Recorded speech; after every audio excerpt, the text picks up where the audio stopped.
some chevra that came from Chabad to ask me if there was any interaction that I had with the Rebbe's Chusir Aleinu.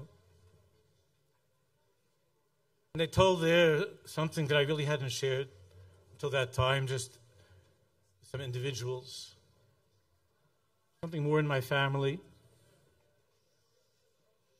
I wasn't planning on mentioning this, but there's such a hargosha that I have now.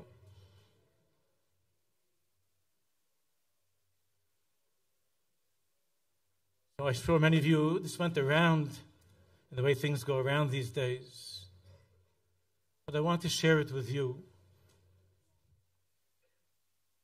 There was a time when I was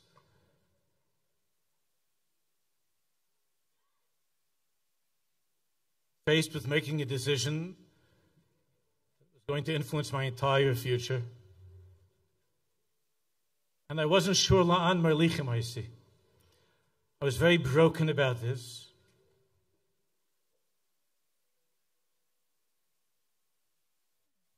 My parents, especially my mother, she should be well. Parents very much wanted me to be a professional.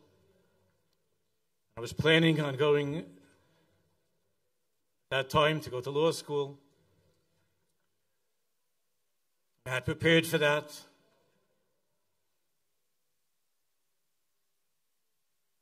There was something inside of me that was pulling me to you.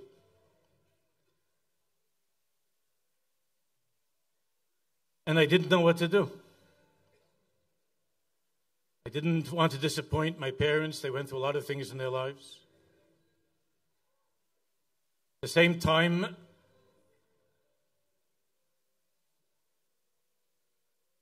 didn't feel that's me. I didn't feel that's what I really, really wanted to do with my life. And I decided that I would go to try to see what the Lubavitch Rebbe had to say about that. I'm sure many of you heard this from me. Of course, it wasn't possible anymore to have Yechidus with the Rebbe. So I was talking to some friends of mine, some Hasidim, and they said, you know, it's Sunday morning.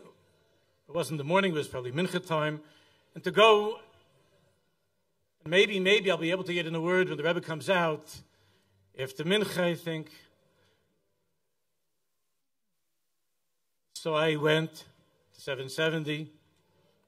And I was so excited because there were only like 10 people there outside waiting. And I thought that I would actually be able to talk to the Rabbi, to ask him something.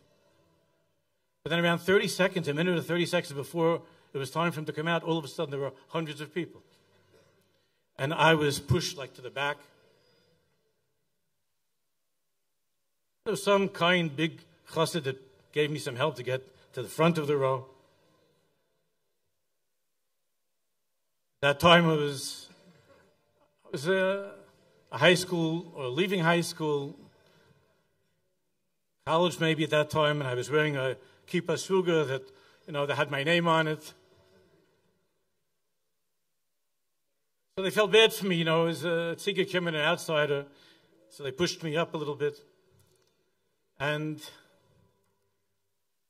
the Rebbe came out like clockwork. He was going to the oil, I think at that time he was carrying the bag with kvitlich. And you know, he walked very, very quickly.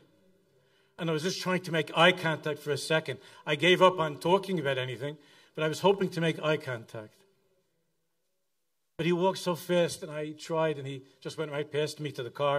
And he was walking and nodding to people like this. And he walked to the car.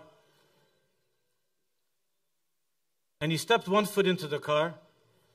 And then he left the car. And he walked back to where I was standing. He went right 6 inches away from me. And with a big smile on his face, he just waved his arm like this.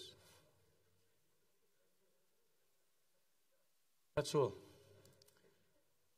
Which my mother understood meant Colombia.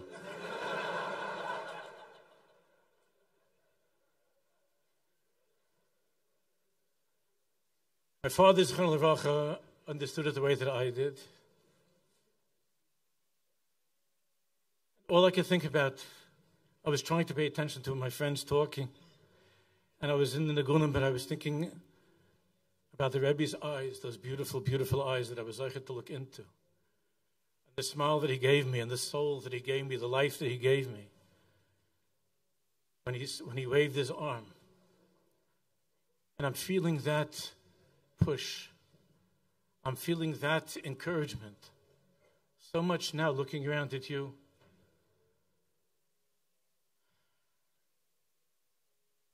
I'm so grateful for HaKadosh Baruch Hu for bringing us together.